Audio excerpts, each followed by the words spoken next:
Do you know which band makes me want to eject a crossbow through my ear canals? I'll give you one guess. They are from Britain. They are the band that everybody has been skipping church for. They are all over MTV, Good Morning America, Access Hollywood, The View, Oprah, and all the other shows that come on in the morning before the soap operas air, as well as in department stores, every speaker with an FM receiver, and in public buses. Coldplay. Yes, that band. For starters, what the fuck is with the name of this band? What is Coldplay even supposed to mean? I don't understand. Is it a cold play? Doing play that's cold. Is it about something cold? Is it supposed to signify children who go outside for recess when the temperature drops below 55 degrees Fahrenheit? It makes me think of food for some reason, probably because of that one Seinfeld episode, where Elaine was on an airplane and they kept referring to her flight meal as Coach. Do they slap deli meats on their body when they're on stage? Is that why?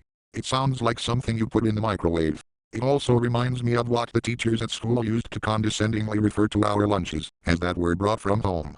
It just rubs my mind the wrong way when I hear this band's name. If someone were to give one of their CDs to me as a gift and say, "Here, I got you a Coldplay album," I'd feel peculiarly insulted. That's not a proper band name, eggs. There's just a severe lack of bite to the name of this band, as opposed to all the others and other superior British bands of the likes, like Radiohead and Suede. I haven't even mentioned the music yet. This band plays a half-assed pop rock music that gets shipped straight to radio stations immediately, following the recording of their songs, and the yippee well-to-do masses eat up faster than their feces they do, before devouring. Point. Their singer is the most boring frontman in all of music and he's always staring into the camera in the music videos. Staring and smiling, what a shitstool of a combination. Why can't he just be normal like all the other frontmen and just not smile and give a proper vocal performance, like Maynard James Keenan? I've heard so much praise about this band with other students at my high school and college referring to them as quote-unquote inspirational, which is a baffling assertion from all perspectives. What is so inspirational about a quote-unquote rock band writing and playing formulaic music like they're pop stars? And what is so inspirational about their sound? The sound of the band is weightless, juiceless and sterile. Coldplay tries to go for an introspective and somber tone, but supremely better option would be for everyone to just listen to a better band and a better album, like Damnation by Opeth. How these masses can achieve inspiration from such soulless music is just evidence of how feeble-minded they are.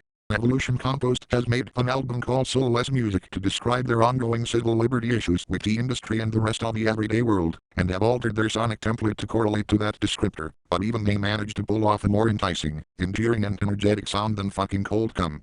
Some people have said that the vocalist, Chris Squire, or whatever his name is the best singer they've ever heard, which once again, leads me to note the greats, like Maynard, like Rob Halford, like Phil Anselmo, like Jeff Buckley.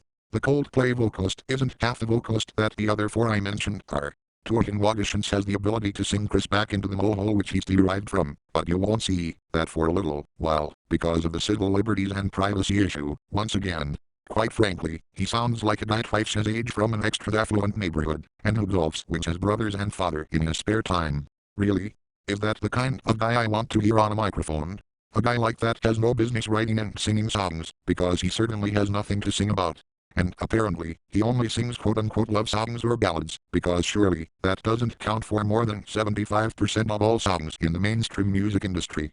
What a mess. He has a soft delivery over all the derivative guitars and drums on Coldplay songs. Certainly, the masses do not want to progress when it comes to listening to music. They are all busy being soccer moms and plugging away up in skyscrapers or other buildings with desk jobs. Some people have said that their music makes them cry. Coldplay? Crying? Really? There are people in third world countries who are crying and starving and who are fated to live a shithole of a life. Giving those people a Coldplay CD would be an absolute insult and would lead to you getting your head chopped off, as you are bonoing over in Kenya, Yemen, Algeria, or wherever people aren't benefiting in this world. They are a rip-off of Radiohead.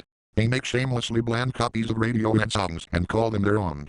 In fact, their most recent mega-hit, Viva La Vida, rips of the song, If I Could Fly by Joe Satriani. Why do we need a rehashing of what these latter-mentioned artists have already done? It doesn't make any sense. Coldplay are a band I'll probably never get around to reviewing just because of how boring their music is. One of their most recent albums, X and Y, contains up to 80 minutes worth of this drivel which would more likely than not lead me to commit suicide before the first hour of the album is listened through. Coldplay? More like cold eggs.